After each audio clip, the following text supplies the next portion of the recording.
मोहम्मद हसन का सलाम पहुंचे। दुनिया में एक रिसर्च की गई जिसका मकसद ये जानना था कि इंसान अपनी ज़िंदगी के आखिरी वक्त में किन पछतावों को लेकर बैठा होता है। और जब बात की गई उन लोगों से जो भरपूर ज़िंदगी गुजार चुके थे, तो पता ये चला कि दुनिया के 90% लोगों के ज़िंदगी के आखिरी वक्त में 4 पछतावे सेम होते हैं। और सबसे बड़ा पछतावा उन लोगों को ये था कि हम अपनी ज़िंदगी में अपने सगे रिश्तों से कभी खुलकर मोहब्बत का इजहार कर ही नहीं सके। हम अपनी अना और खुदगर्जी में गरूर या शर्म के उस लेवल पर होते हैं कि हम अपने सगे रिश्तों से मोहब्बत का इजहार कर ही नहीं पाते। हम उन्हें बता ही नहीं पाते कि वो हमारे लिए कितने कीमती हैं। एक किताब है जिसका नाम है इससे पहले के। उसमें राइटर लिखता है कि इससे पहले कि तुम अपने माँ बाप की कब्रों पर जाकर रो, जाओ और जाकर उन्हें गले लगाओ, उनसे इजहार करो, उन्हें बताओ कि तुम उनसे कितनी मोहब्बत करते हो। क्यों ये बोझ दिल पर लिए घूमते हो कि जिंदगी के आखिरी वक्त में तुम्हें पछताना पड़े और इसे तुम साथ में मिट्टी के साथ ले जाओ। कासिम अली शाह कहते हैं कि मेरे अब्बू भी बड़े सख्त मिजाज आदमी थे। वो कभी हमसे खुलकर मोहब्बत का इजहार ही नहीं कर सके और ना हम बहन भाइयों में हिम्मत हुई। तो कहते हैं एक दिन मैंने तहैया किया कि आज अब्बू को गले लगाना है।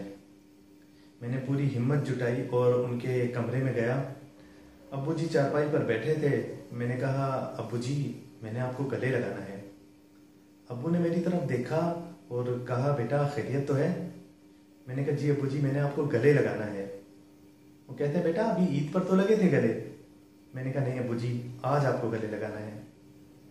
कहते वो मुझे देख ही रहे थे कि मैंने उन्हें उठाया और पूरी गर्मजोशी के साथ उन्हें गले लगा लिया। कहते हैं कि 20-30 सेकंड गुजरे होंगे कि अब्बू जी रोने लग पड़े और अगले आधा घंटा हम बाप बेटा क्यों रो रहे थे हमें खुद नहीं पता। और जब अलग हुए तो अब्बू जी ने मेरे गालों पर हाथ रखा और कहा कि बेटा जब इतना सुकून मिलना था तो पहले क्यों नहीं किया। सोचता था कि माँ बाप को सिर्फ मुस्कुरा कर देख लेने में अल्लाह ने कबूल हज का अजर रख दिया। बाद में मुझे ये बात समझ आई कि माँ बाप हमें देखकर ही तो जी रहे होते हैं और अल्लाह उनकी खुशी में हमसे खुश होता है। कि ज़रा सोचिए कि आपकी चंद सेकंड की मुस्कुराहट आपके माँ बाप को क्या खुशी देती होगी। कितना बड़ा दिल होता होगा उनका कि अल्लाह खुश होकर आपको कबूल हज का अजर दे रहा है।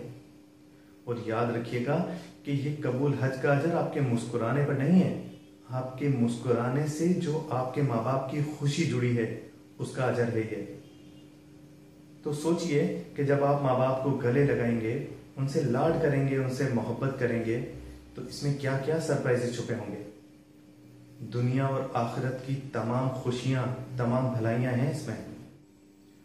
और मैं सब पेरेंट्स से कहता हूं कि यकीनन आपने अपने बच्चों के लिए बहुत कुर्बानियां दी हैं और आपकी तरबियत में भी कोई कमी नहीं रही होगी, लेकिन आप इनसे खुलकर मोहब्बत का इजहार किया करें ताकि ये भी आपसे इजहार करें और अपने और आपके दिल का सुकून बन सकें।